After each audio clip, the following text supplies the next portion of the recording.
Still to come on our program. Parts of Asia, Europe, and North America vulnerable to extreme weathers such as heat waves. What will it take to ease the effects of climate change? Some answers from our panelists right after this break. After watching the latest photos of polar bears, they break the hearts of many around the world.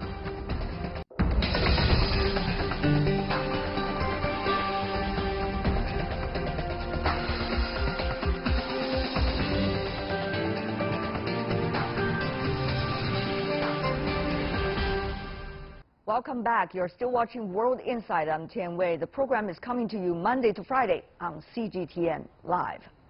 With record heat waves sweeping the globe, the Arctic is not spared.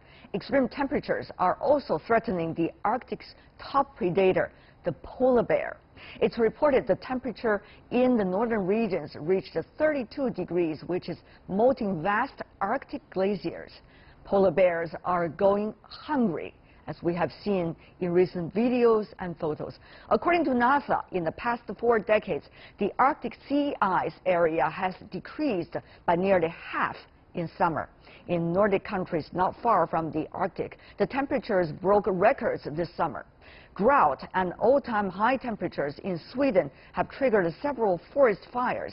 Extreme weather has severely affected not only Europe, but also vast areas of Asia and North America this summer. Our existing measures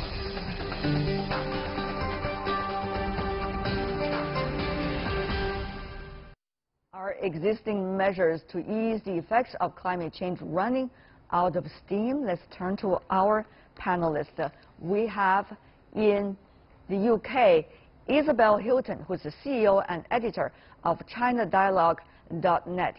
She has been instrumental in pushing forward some of the ideas related to how to work against the climate change. Isabel, welcome to our program. I'm sure you have seen some of those photos.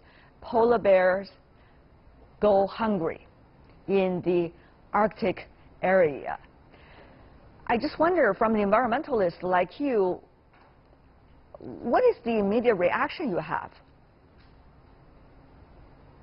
Well, of course, you know, the polar bear is an iconic species, and it's very sad to see any, you know, charismatic megafauna suffering like this.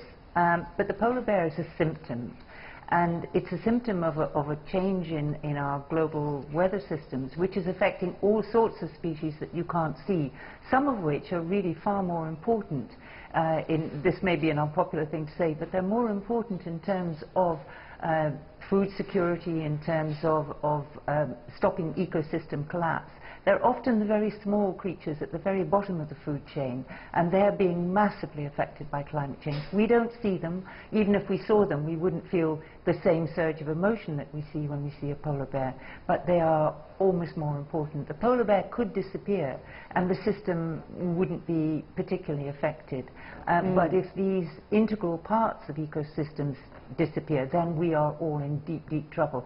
So the polar bear is a symptom, and it's very important for mobilizing public opinion, for helping people to understand what's happening. Right. So it's very sad to see. It is sad to see. However, it is also sad to point out it's already 3 years after countries joined the Paris Accord to keep global warming well below 2 degrees centigrade relative to pre-industrial levels.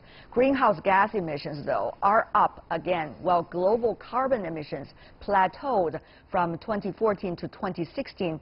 2017 saw a 1.6% rise in carbon emissions to 32.5 gigatons, a record high that is. Isabel, these might be numbers, but as a result of these numbers, it's not just polar bears, but rather a whole range of plants, animals, and our future, as well as the future of island countries and nations, are going to be strongly impacted. I think this summer has helped people to understand that 2 degrees of warming is not the world as we know it, only warmer by 2 degrees. 2 degrees of warming is a fundamental change. And the most recent reports have talked of triggering further events which will take us past tipping points. So, for example, we're already seeing, as you said, glacier melt. We're also seeing melting of the permafrost. And in the permafrost, particularly the Arctic permafrost, there are vast reserves of methane, which is a gas which is trapped at present by frozen permafrost, but as that melts, will be released, and that is a hugely important greenhouse gas. So we are at the point where we could risk triggering processes which we can no longer control. It's really important to implement Paris and ratchet up the commitments in Paris. Paris was a framework. That's the important thing to understand. It's a framework that got everybody on board. The United States has since signaled its intention to leave, but we'll see what happens there. We'll see what happens there, and we are already having a guest in Washington, D.C. in the U.S. joining us, Cal Fulton, who is the founder of checkweather.net. Welcome to you, Ms. Fulton, as well. Earlier, our other guest in London, Ms. Hilton, has been talking about the U.S. withdrawal from the Paris Accord. From your perspective, how do you see the extreme weather we have been witnessing over the past few years and the rise, once again, of the carbon emission of the world, which is likely to have an enormous impact on many around the world? Ms. Hilton. Well, I think part of that is because you have some countries that are active in trying to fight against climate change or to push back how much we use our fossil fuels. And then you also have other countries that have started to step up their fossil fuel usage once more, specifically the United States, where we once were moving towards a more progressive thought around using more renewable energy and creating more subsidies. Now we're cutting down on those subsidies. Now we're not investing as much on a federal level, and I think that is contributing in a very significant way. Is that going to change the picture, though, Ms. Hilton? I definitely think it will change the picture in some ways. Ms. Hilton in London. What it changes is yes. Under Obama, what changes that under Obama there was the full weight of American diplomatic energy mobilizing around Paris. And since we need to ratchet up those pledges, we are sorely missing that positive input from the United States to get countries to both to ratchet up the U.S. pledges, but also to get other countries to fulfill their commitments. It has a slightly demoralizing effect on the agreement that the world's biggest emitter has pulled out. So that's an important lack. But I think we should also remember Trump won't be there forever. And at a state and a city level in the United States, people continue with sensible, progressive climate policies, particularly in states like California, in order not to lose too much time before the U.S. at a federal level might come back on board. But it does make a difference, of course. Just when we need to be accelerating, we're not. Exactly. Time is precious, Mr. Fulton, in the U.S. I'm sure you are very much aware of that. What do you make of the U.S. role now, even at local level? What can they really do besides what Ms. Hilton just mentioned? Will that really change the picture of the overall U.S. plan? And just by the way, it is not just the U.S. contribution when it comes to fight against climate change, when it comes to numbers, but rather the confidence that the withdrawal of the United States from the Paris Accord actually could be hurt as a result.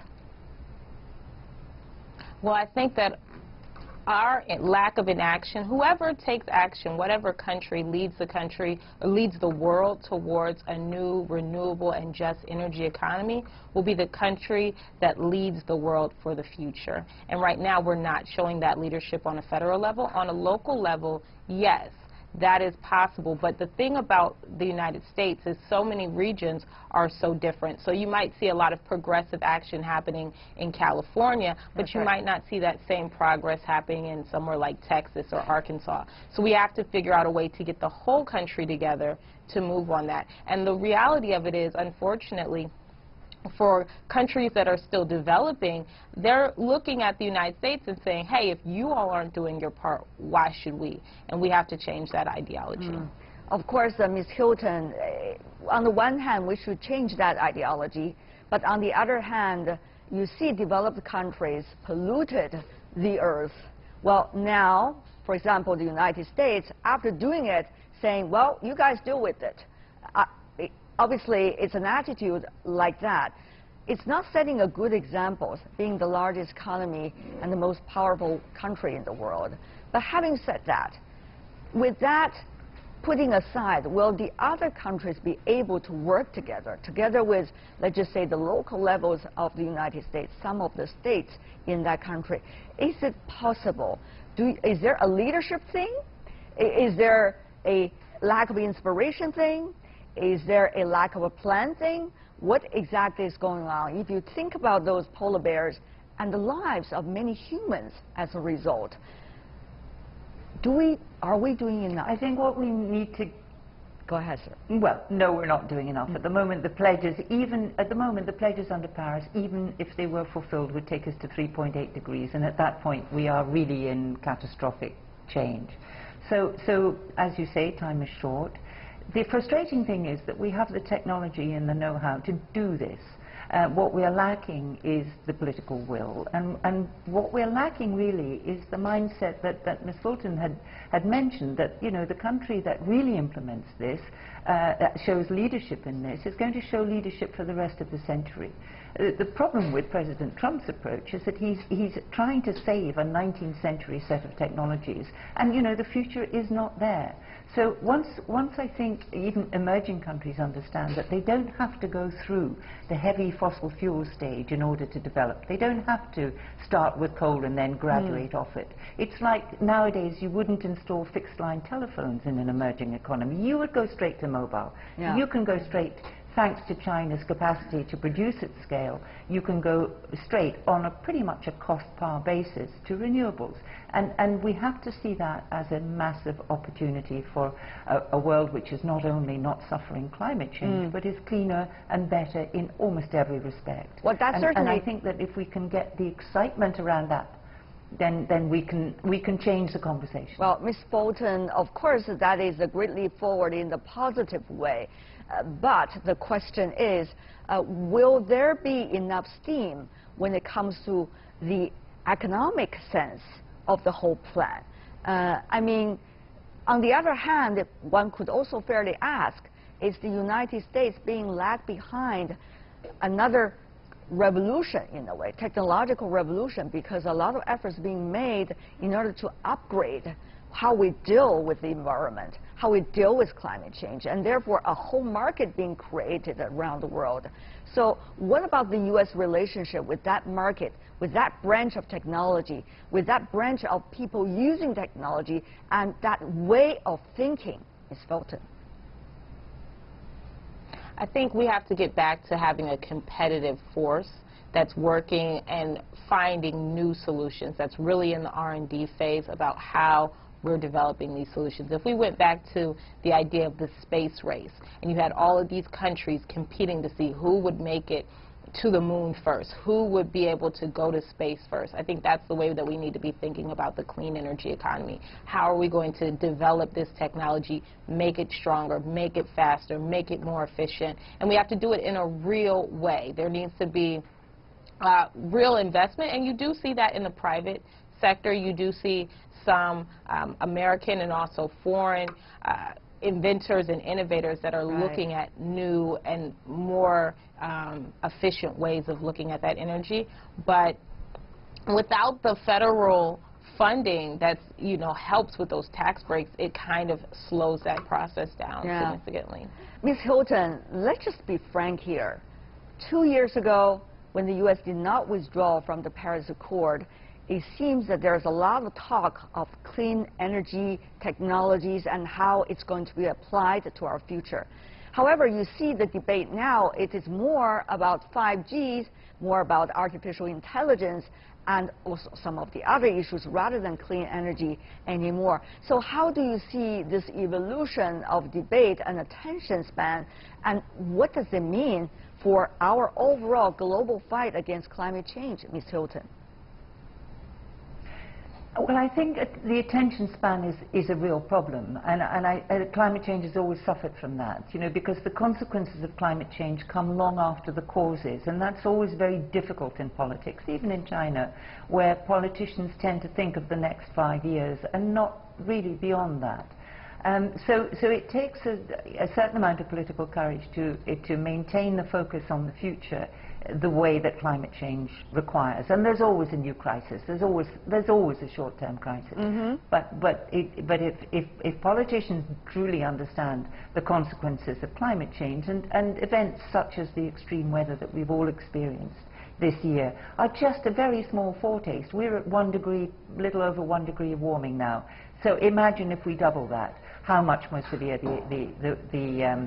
the effects would be. If you start adding up the costs of adaptation, right. all our delta cities, you know, Shanghai, Tianjin, you know, Miami, Mumbai, you know, we're all extraordinarily vulnerable. Adaptation is an almost unthinkable, right. you know, on the scale that is required. The cost of it would be fantastic.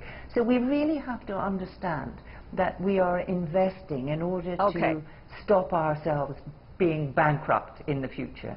And Isabel Hilton, Carl Bolton, thank you so much for being with us. Really appreciate it.